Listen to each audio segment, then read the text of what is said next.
ദശലക്ഷക്കണക്കിന് ആളുകൾ കരയുന്നു. ജീവിതത്തിന്റെ സമ്മർദ്ദങ്ങളിൽ നിന്ന് രക്ഷപ്പെടാൻ എനിക്ക് എന്ത് ചെയ്യാൻ കഴിയും? സമ്മർദ്ദങ്ങൾ വളരെ വലുതാണ്. സമയം ലാഭിക്കാൻ ഞങ്ങൾക്ക് മികച്ച സാങ്കേതിക വിദ്യയുണ്ട്. എന്നാൽ ഞങ്ങൾക്ക് എന്നത്തെക്കാളും കുറച്ച് സമയമേ ഉള്ളൂ.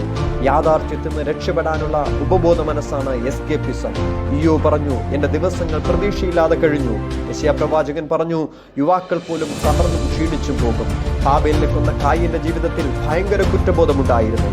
അവൻ പറഞ്ഞു, എന്റെ ഭാരം എനിക്ക് താങ്ങാവുന്നതിലും വലുതാണ്.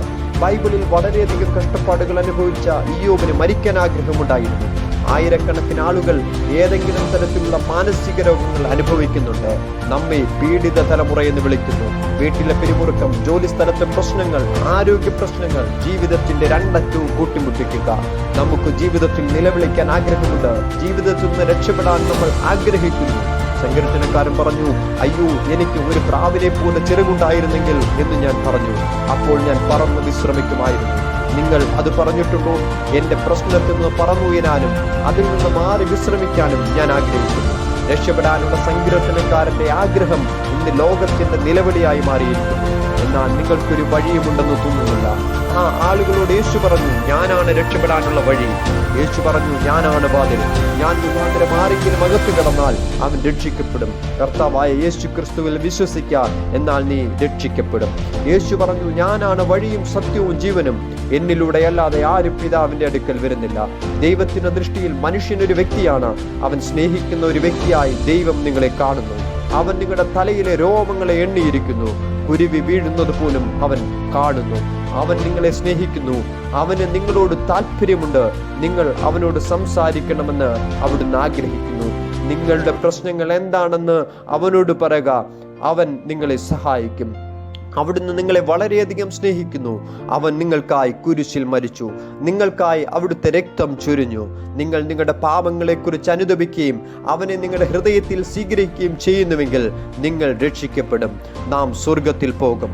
ക്രിസ്തുവിനെ കണ്ടെത്താൻ വേണ്ടി നിങ്ങൾ ആദ്യം നിങ്ങളുടെ ജീവിതം നേരെയാക്കേണ്ടതില്ല. വീട്ടിൽ പോയി നല്ല കാര്യം ചെയ്യേണ്ടതില്ല.